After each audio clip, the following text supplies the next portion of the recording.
Hi, I'm Sue Stockdale, and welcome to episode 116 of the Access to Inspiration podcast, the show where you can be inspired by people who may be unlike you. Today's story focuses on sliding doors moments, those seemingly inconsequential everyday incidents or decisions that can affect us both positively and negatively. Well, our guest is a musician, Bruce Parker, who took an opportunity to tour in China and unexpectedly found himself and his band facing the prospect of working for the Chinese triads and not being able to leave. You'll find his story and his sliding door moments a compelling listen, with an underlying message of just trust yourself. And as always, you can follow along with the transcription on our website. Go on over to accesstoinspiration.org. Welcome to the podcast, Bruce Parker. It's great to speak to you today. Thank you, Sue. Lovely being here. Thank you for having me. Serendipity, of course, has brought me into contact with you here on a cruise ship where you've been singing a series of soul and Motown hits to the audience. So I'm wondering what you love about that genre of music, first of all, Bruce. Well, first of all, it's what I was brought up with. Having grown up back in Inglewood, Los Angeles, back in the late 60s. That was played on our record player. Stevie Wonder, Marvin Gaye, Otis Redding.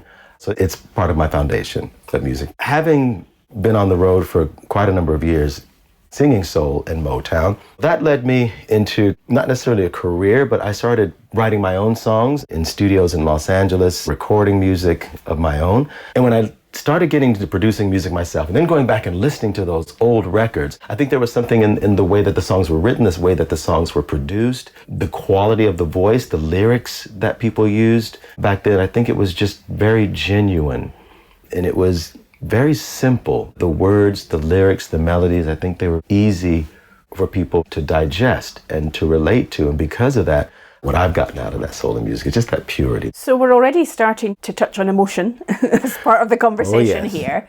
And I know you felt emotion from the first time you stood on a stage and sang. And I think it was with you and your friend. Tell me about what that felt like for the first time to be a performer in front of an audience and the reaction from the audience.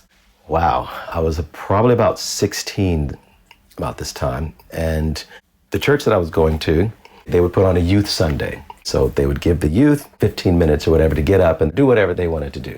At that time, I met this wonderful gentleman named Mark Cook. Mark was into music. When Mark and I became friends, that's how I actually learned to write music and to produce music, was from Mark. Mark found this poem and he started playing guitar to it and playing keyboards, and I started singing this melody. And we ended up producing this song called Man in the Mirror. The following Sunday was Youth Sunday, and the minister invited us to get up and do our little song. Now, as you can imagine, the congregation, they're very appreciative, they're being patient. Okay, the kids are gonna get up and do something. We get invited on stage. Mark's plugging his guitar, my brother was actually playing drums. We had taught this little chorus to the younger kids in the congregation. So we had this really kind of neat production that we put behind this song. So we start playing. We launch into it. I'm singing the song. The kids are singing the chorus. The little ones, Mark's playing the guitar. We're having a wonderful time. It's very relaxed. I didn't feel any pressure. There was no nervousness. It was just, oh, okay. We finish the song. We stand up. We take our little bows and everything, and dead silence. The entire congregation, the entire hall is silent for what felt like an eternity. It was probably only a few seconds, but out of nowhere, the applause started to kind of popcorn, and you get one little pop, and then all of a sudden, before we knew it, the entire congregation is on their feet, applauding with tears running down the vast majority of the people in the audience. That was my first real experience of having been on stage, and something touched me at that moment, and just kind of realizing, wow, there's a gift here. I've been blessed with something. I had no idea what to call it. I had no idea what to call it at the time, but I just remember feeling that sense like, this is a blessing, but this is something that I can do. So did that shape then your career aspirations, given that you were a teenager, or what were you thinking of doing from then on? Oh no, it wasn't as simple and easy as that. Going back, my great uncles having toured with Sam Cooke. Musicians in general, back in the day, have never really been paid well. There's a joke that goes on, what's a bass player without a girlfriend? Rich. Homeless. And that was how musicians were perceived. It was a labor of love. So that was in the minds of most people. That was the mentality of my minister. That was the mentality of all my teachers in high school. And that was definitely the opinion of my mom. So when I started turning 18, I started putting these bands together, joining different bands. So by the time I was 18, I had that feeling I would love to pursue this. Had a little conversation with my mom, which, as you can imagine, didn't go well. Oh, no. That music stuff, you can leave that as a hobby. That's great if you want to do that with your friends on the weekends, but you're going to university, you're going to get a proper job, and that's the end of it. So did you follow your mom's advice? I followed mom's advice. Mom trekked me down to USC, University of Southern California, where she was an alumni, signs me up, registers me, picks my classes for me. Apparently, in her mind, I needed to become a computer scientist. Yes, interesting. Which I had no conversation and no interest in being a computer scientist, but that was the mentality. And just long of the short of that, all my buddies were in LA, all my music buddies. So I was never going to class. I was sleeping in, missing classes, in the evenings, going out with my friends, jamming in the living room, jamming in the garages, jamming wherever we could. And unfortunately, I never graduated. I was just pulled toward this music. And of course, being in Los Angeles, full of musicians, I ended up, my mom, not knowing what she had done by putting me in center of Los Angeles at USC, surrounded by all these musicians.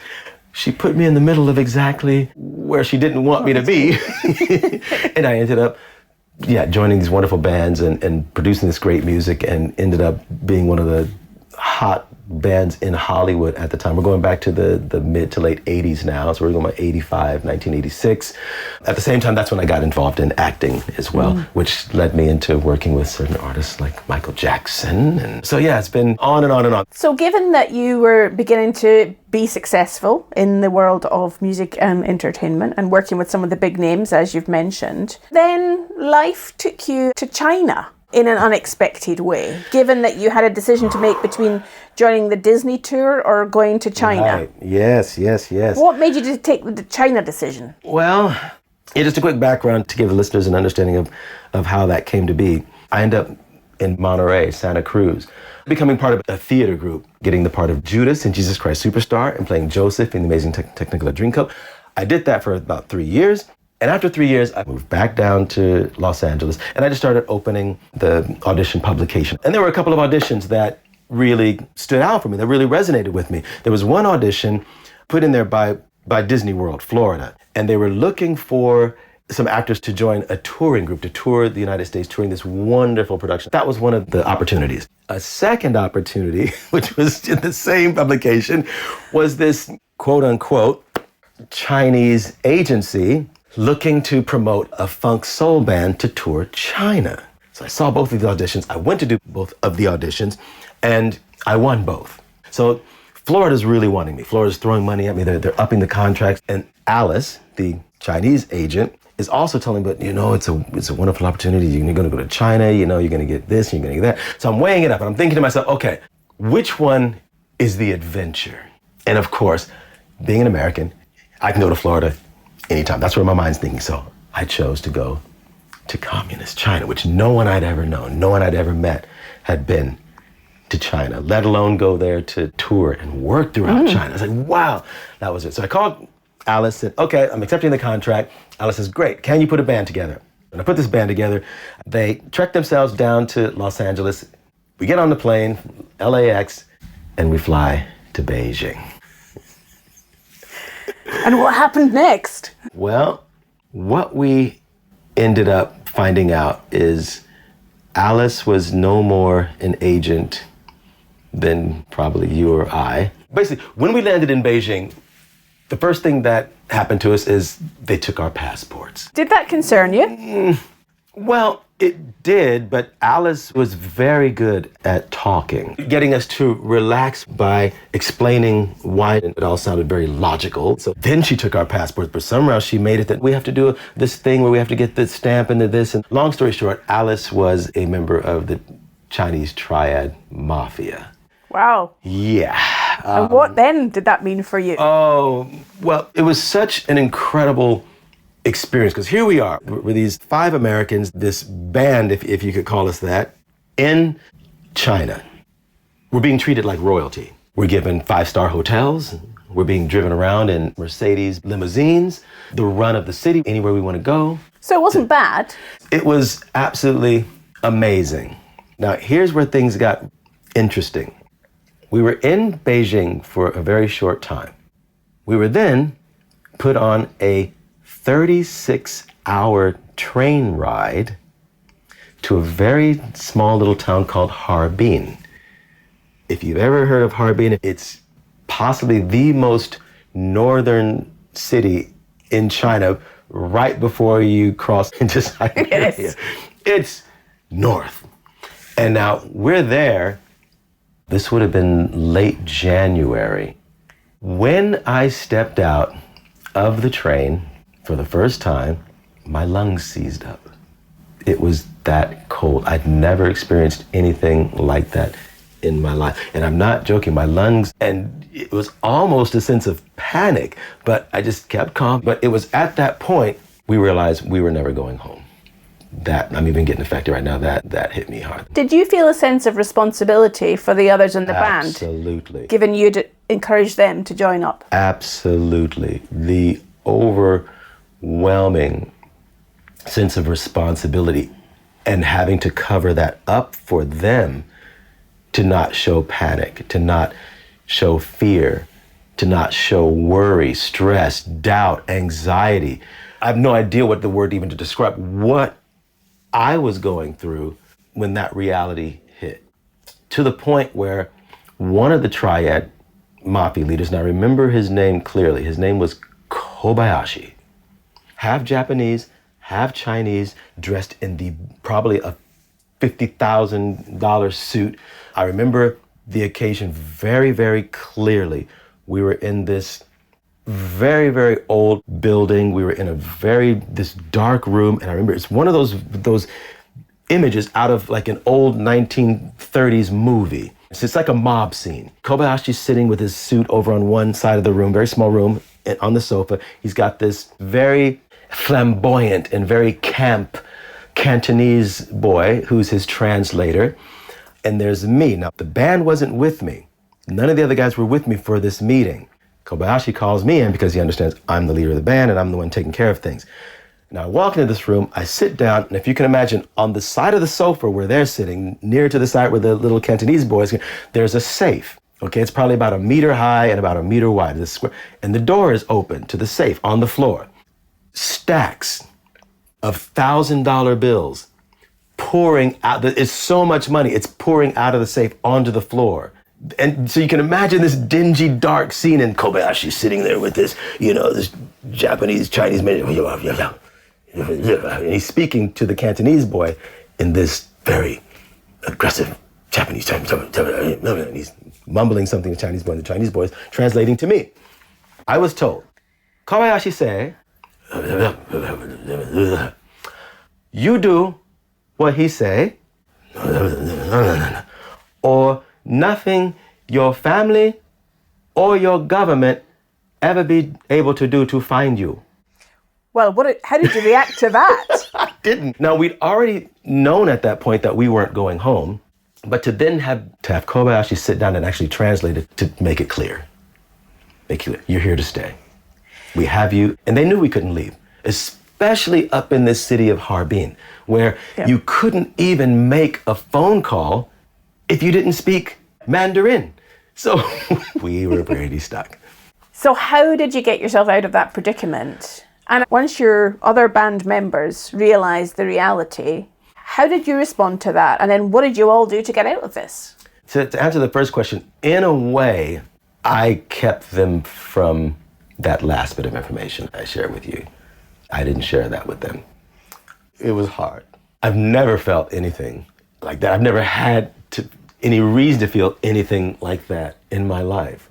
To think about I'm never gonna see my family again. And the other side of that I've brought these people here with me.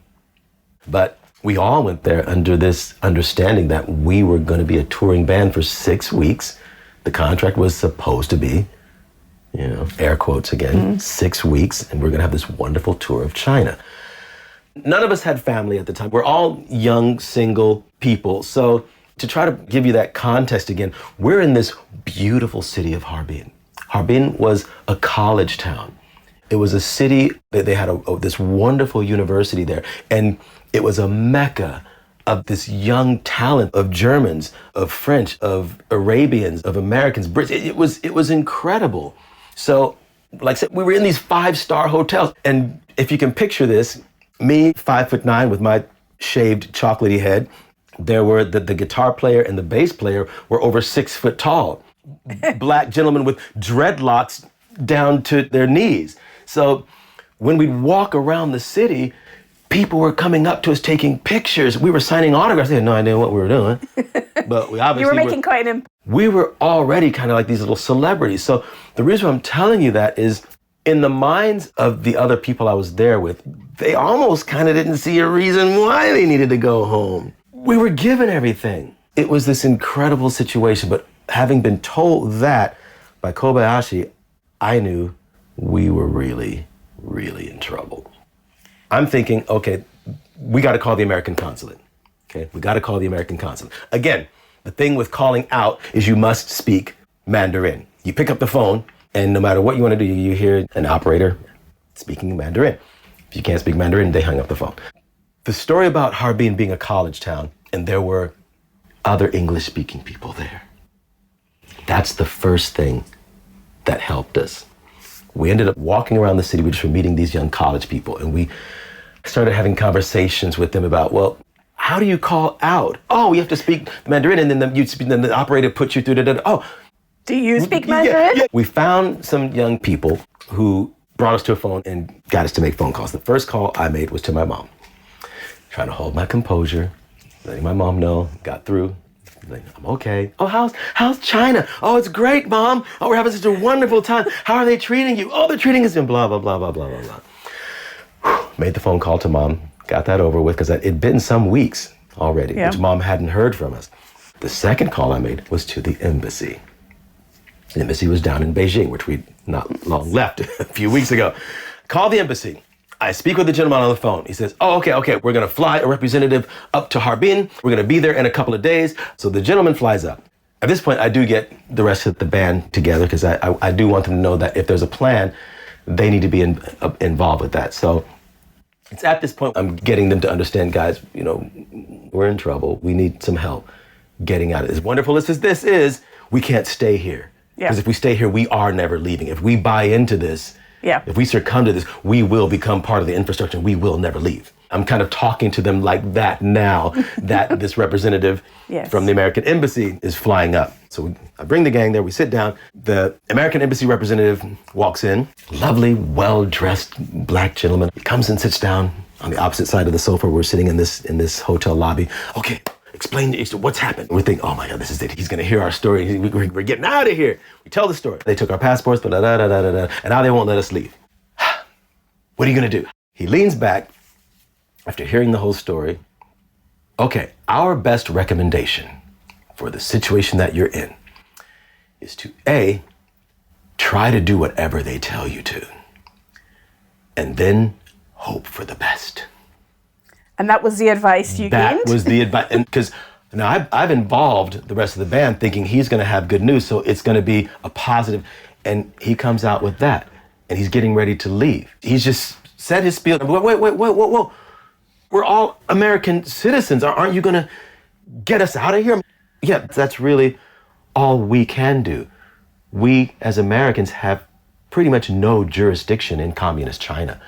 And he's talking to him very polite and very calm like that, and he's still trying to leave. And I'm like, wait, okay, so you're not getting us out of here? I said, why did you fly up here? He put his briefcase back down. Now he's standing there. He says, I needed to fly up to first of all, just make sure that you're not being tortured. Okay? Because if you're in a torture situation, then things become different. You're not being tortured. Seems like you're being well taken care of to me, which was true. Then I said, so why are you here? He said, the American embassy, the only thing we're able to do here is if you get arrested and you need legal help, we help provide you with an attorney. Or if you die, we ship your body home. That's all we can do here. And he picked up his briefcase and that was it. Hightailed out the door. Now I'm sitting there with my band and, well, that didn't go as planned. Now I know, listener, that there is a happy ending to this story. So how did it end, Bruce? And how did you get out of the country and on to what you're doing today? Well, the very reason why Alice took our passports in the first place was kind of full circle of what saved us. Putting the pieces together, from what I understand, we were involved in the Chinese triad mafia. It wasn't an agency, it wasn't a business. We were with the mob, we were the Chinese mob. The way that it was supposed to work is the mob that were supposed to eventually come up with some fee, whatever the police department and the officials at the immigration department had come up with. We have no idea what that monetary number was, but apparently there was some amount of money that they wanted to receive in order to grant these. They still needed the official work permits in our passports, but they just weren't going to give them back to us. But the mob still needed those passports stamped in order for us to be able to do the musician work that they brought us over there to do. And apparently, this amount of money must have been so extortionate that not even that pile of money spilling out of the safe was enough to take care of that. But whatever it was, the gangs that we were under were not willing to pay that, but they were still trying to keep us there. So what ended up happening is at the end of the 6th week, the immigration and the police department show up at all our doors one morning. You leave now, plane waiting. And you went, phew. I almost dropped down on my knees. And it was literally, they had a bus outside the hotel and the plane was already at the airport with the props going, waiting for us to get on. And we were still at the hotel and they were saying, plane, leave. And so we're scrambling to shove whatever we can into the suitcase. Now Kobayashi shows up with the Cantonese boy at the hotel.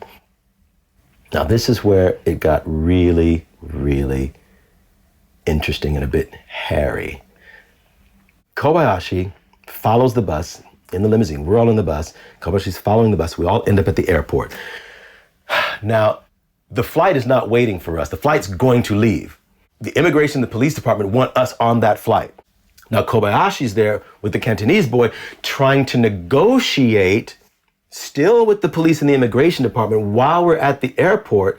He's negotiating. I don't know if he's negotiating the fee, but what he's trying to negotiate is to keep control of us in some way. And the only way he could keep control of us is to keep us in China. So he's trying to negotiate with the police and the immigration to fly us somewhere in China, which of course doesn't work because the police and immigration want us out of China, not out of Harbin. But this conversation, this back and forth banter, and Kobayashi's getting a little bit, you can tell he's getting heated, and the immigration police are getting heated, and it's all this, no. I don't know where this came from, Sue. I'm American. We don't tend to have great geography. Well, at least I didn't in school. So I'm watching this situation transpire, and it's getting heated, and I get it heated, and I'm catching on. Kobayashi's trying to keep us in China. Yep. In my heart. I'm even feeling it now, forgive me. Ooh, I'm feeling Kobayashi's trying to keep us. He's trying to keep this control over us. And I got it. For some reason, I don't know how I got it, but I got the understanding that this conversation is Kobayashi trying to get us to Shanghai. He's trying to get us to this city. He's trying to get it. And I didn't understand the rep, but I heard these city names. He's trying to keep us in China. And I don't know if he's winning the conversation. That didn't seem like, because it's getting heated. With my poor geography, the light comes on in my head, Hong Kong. I had no idea what Hong Kong was about, no understanding. But for some reason, it hit me, Hong Kong is a part of the UK. And I spoke up in this heated argument. And they're looking at me now, the immigration department, the police department, and Kobayashi and the Cantonese board looking at me like, what do you have to say? And I just very calmly, I don't know where it came from. I have no idea where it came from. What if we go to Hong Kong? Because I understand if we don't get out of China, we're not going anywhere else. If I could get them to agree to Hong Kong, I don't know where this came from, I had to convince Kobayashi through talking to this Cantonese boy, get this now. I had to convince Kobayashi that if he'd let us go to Hong Kong, we would do what he said. I had to convince Kobayashi. I said, listen, here's what I promised. I didn't talk this over. I said, here's the plan. If you let us fly to Hong Kong, we will stay there until you sort it out. And we promise we will fly back and do the work you want us to do if you let us go to Hong Kong. And I told that to the Cantonese boy. He translates that to Kobayashi. Kobayashi sits and grunts for, and he's not happy with it. And I'm looking at him in the eye, keeping composure as best I could, because it's all hanging on that decision. And he agrees. The Cantonese boy, Kobayashi, say, okay, but you go Hong Kong and you come back. I said, yes. Now, Kobayashi's now trying to do whatever he can to keep some kind of link to us. He comes up with this idea that in order for me to let you go, it's being translated to the Cantonese boy, you must leave something here that I know you're coming back to get. What does he want? He doesn't know. So each of us have 2 suitcases. I said, what's in that suitcase of yours? I'm going to one person. What's in that suitcase? That's got my t-shirts and my clothes and my tooth. You're leaving that one. What's in that suitcase? It's got my pair of trainers that I really did. You're leaving that one. You're leaving that suitcase. And we pile up the suitcases.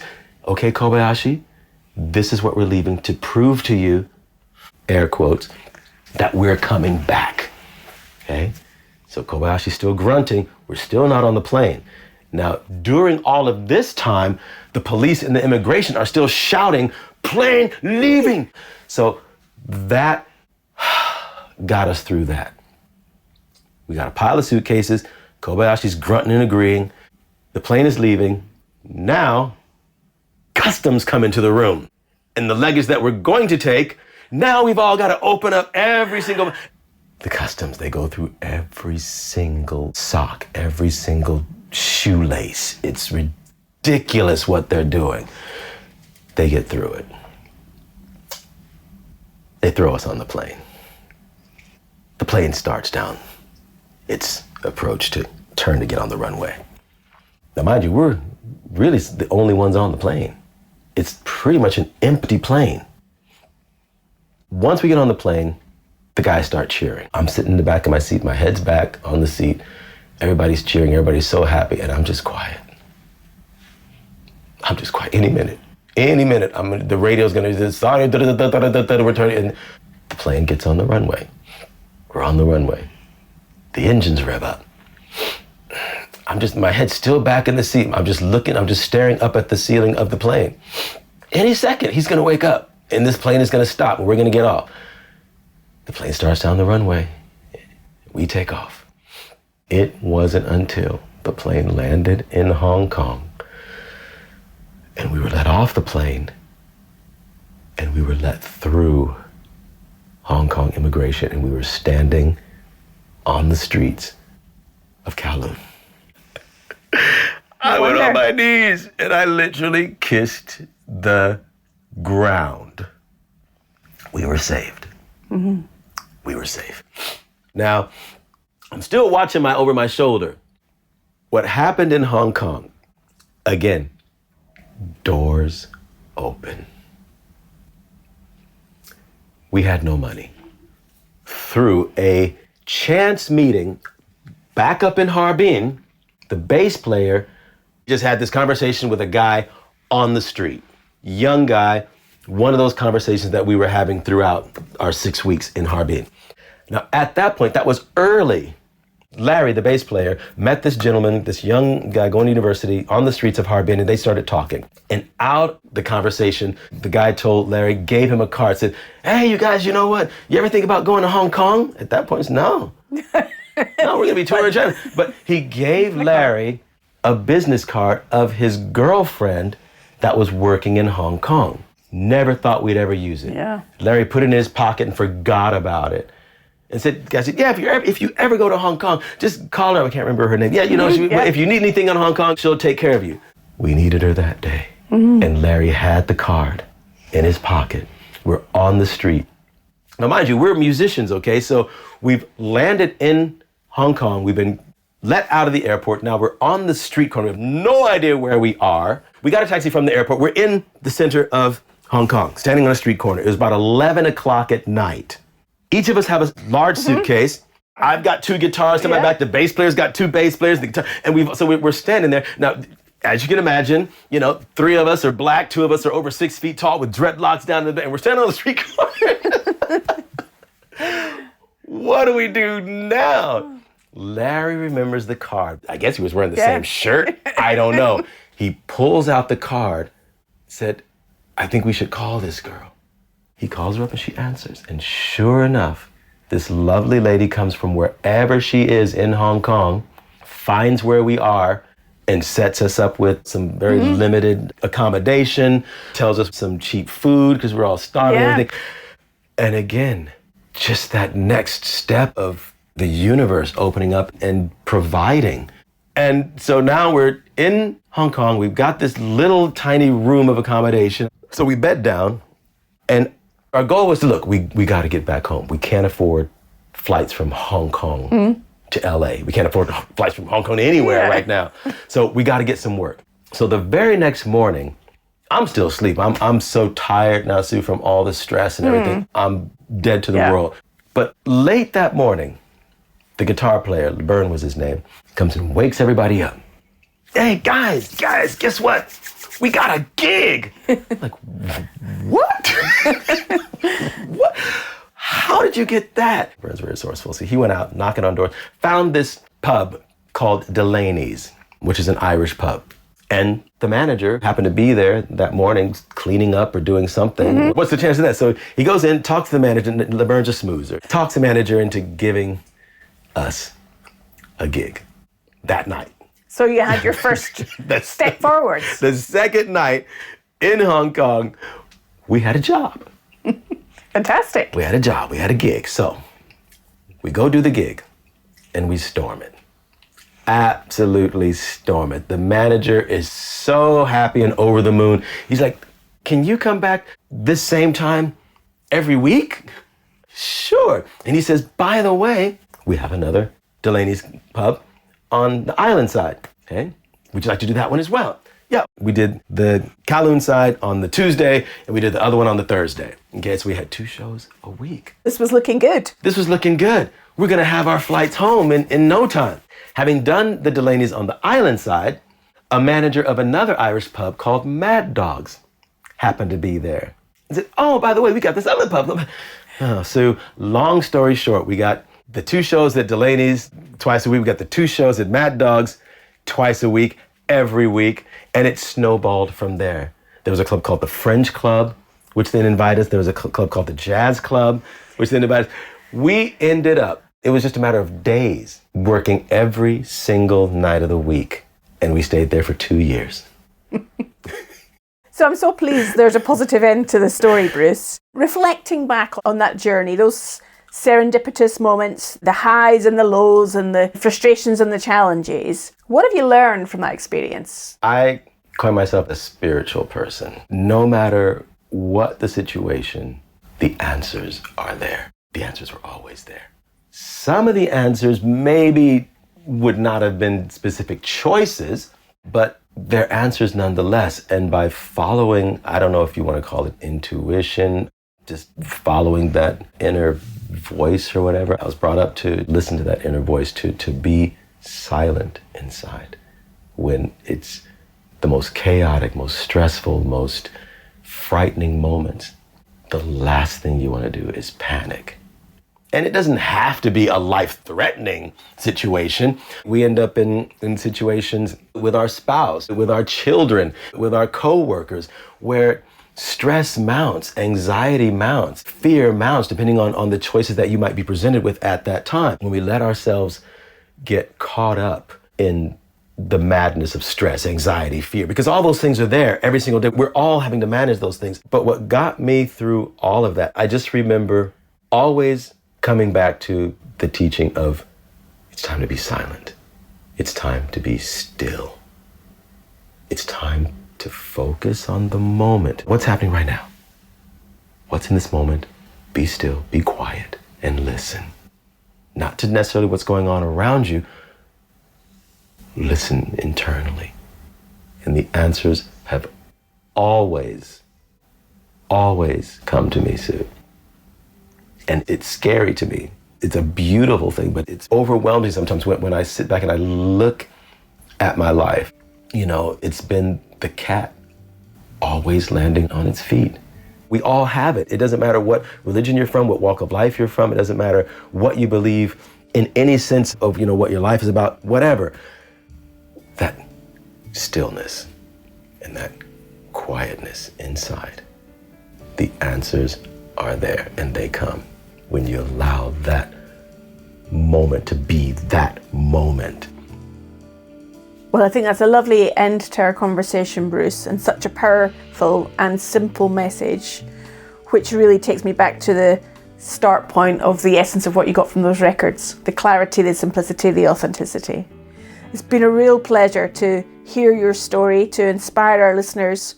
If they do want to follow up with you and find out more about you, how might they be able to do that? I would say the best way is LinkedIn. And from there, we can, start a conversation. Fantastic. Yeah, love to see you there.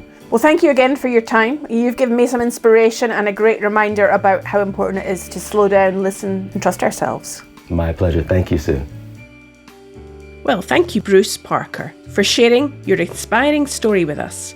Let us know what you enjoyed about this episode by sending us a voice note or message via our website contact page. And remember to subscribe to the podcast so that you will easily get notified about new episodes. I'll be back next week with a guest-hosted episode and hope you can join us then.